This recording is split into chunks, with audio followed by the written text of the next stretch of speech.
G'day people, it's Mason here, coming to you again. I hope everyone's doing well. And today, guys, I'd just like to talk a bit about something that is really close to me. A couple of weeks back, we talked about the mental side of things, the depression side. I just want to expand a bit more upon that today, and talk a bit more about my role, what I do for my work, and what it covers. So, for those of you who don't know, I'm a disability support worker. So I work in the field of people with different types of disabilities, mainly the physical side, but also intellectual side, and even a few with the mental side of disability as well as that. So, yeah.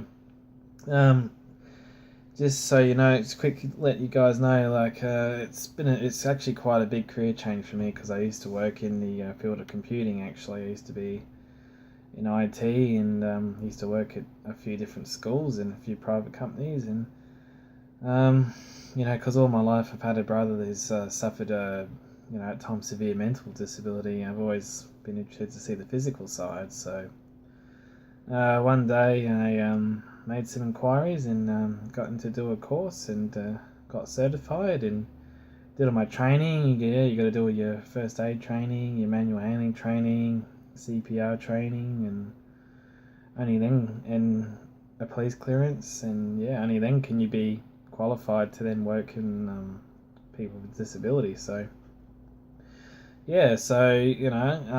just while I'm on this just a few stats about people with disabilities in Australia and worldwide. It says on the Australian Network on Disability website, which I'll provide in the description box, and you guys can have a look at your own leisure. Over 4 million people in Australia have some form of disability, so that's 1 in 5 people. So when you think about it, with a population of about was it about 24 million now, something like that, it's a high number. It doesn't cover what type of disability they have. I'd say it could be anything, intellectual, mental, and physical. Probably a type that would be deemed where maybe they could work or they couldn't work. So, because plenty of people with disabilities work as well. So, so that is quite a high number. And 90% of women and 18% of those 4 million people have a disability. So, pretty evenly spread there. So again, quite a high number. And this is an interesting state here. The 43% of the people over 55 years have one or more types of disability.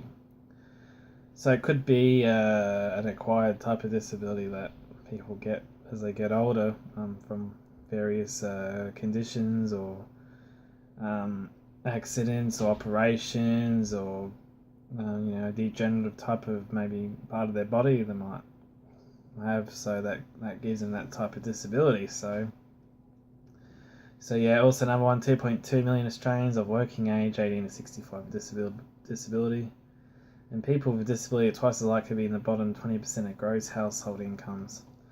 So again, it comes to our for those viewers who watch worldwide, our local welfare system called Centrelink. They provide a disability cover, shall we call it, like a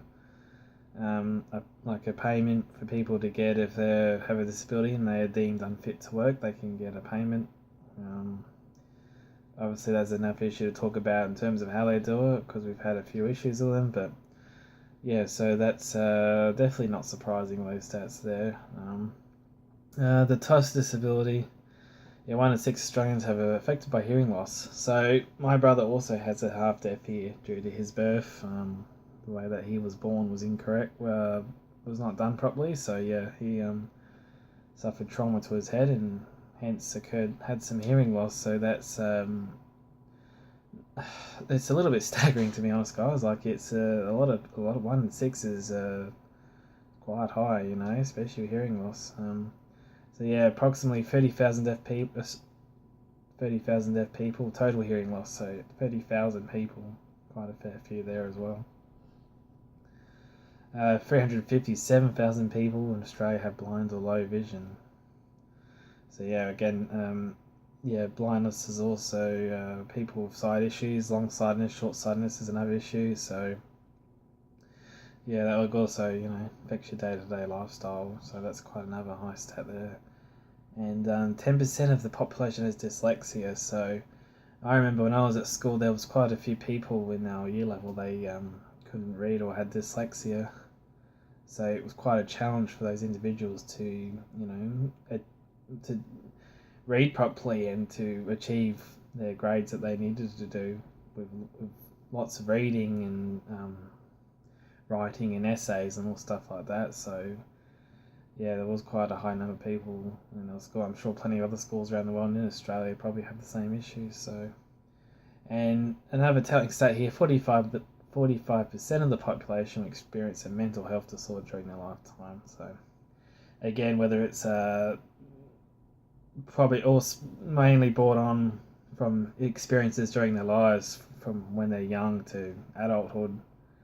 No one's ever born with a mental disability. That's what I believe in. Everyone has experiences, good or bad, that happens during their life, whether it be a traumatic experience or significant change or something like that reacts strongly, usually in the not so good side, and henceforth that's when they can have some sort of mental issues that stop them from doing certain things and feeling a certain way. So another stat here: people aged between 15 and 64 years of a disability have both lower participation and high unemployment rates, 9.4%, than people without a disability. So the employment rate for people with disability is 47% on 2012, on par with developed countries like Canada, United Kingdom, Luxembourg, New Zealand, Denmark. So some interesting, very, very interesting stats here with this website here, which you guys can look at. So some more information. But some other personal sort of matters now. I'd like to just discuss quickly with you guys. I work in a disability hub, and here near, not far from my house here, and it's an eye opener, to be honest, and it certainly brought some very rewarding experiences, and of course stressful times. But at the end of the day, that I've always been a type of guy. I've always been the guy that loves to talk, loves to make people feel good, give them a laugh, and also give them a service, and I provide a means for their day to be good, however incapacitated they are. So it's really it's been an eye opener, considering what I used to do, which is fixing people's computers and talking on the phones to people with issues. This is something completely different, and I've been doing it for quite a while now, over a year now. So each day something happens, and gets really busy sometimes with the way things are, because everyone, they come into a place and then they go out and do whatever they want to do, then whether it be going in the community, doing activities in the hall, in the hub, or anything they can do, from art, sports, community events, interaction, pampering, all that sort of stuff. So there's lots of good variety, and throughout the time I've been working in this field, there's been a lot of changes and a lot of new things brought in to help them. So just seeing the smile on their faces, no matter who they are, whether they in a wheelchair or they're an ambulant client or something like that, it's really good to see, and that's what brings a smile to my face mostly. I certainly learned a lot about myself doing this, working in this field. It's an eye opener. Back in the old days, I used to be a bit more naive and think, how could someone do that? I never thought I'd be doing something like this.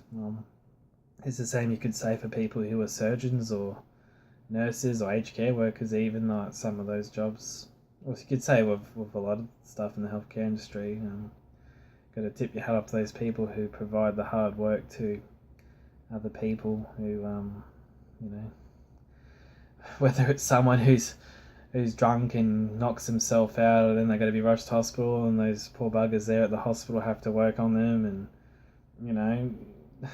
didn't have to happen. But then you got people who have serious who are born this way, they can't do a thing about it, and they need our help too. So it just varies so much, and I'm really sort of grateful to do what I can to provide the help. So, but yeah, so that's a basic summary of what the stats are and what I get out of it. So it just provides an opener for myself and you guys, my audience, to certainly have a good idea of what happens out there. And I also hear that people with autism, which is a very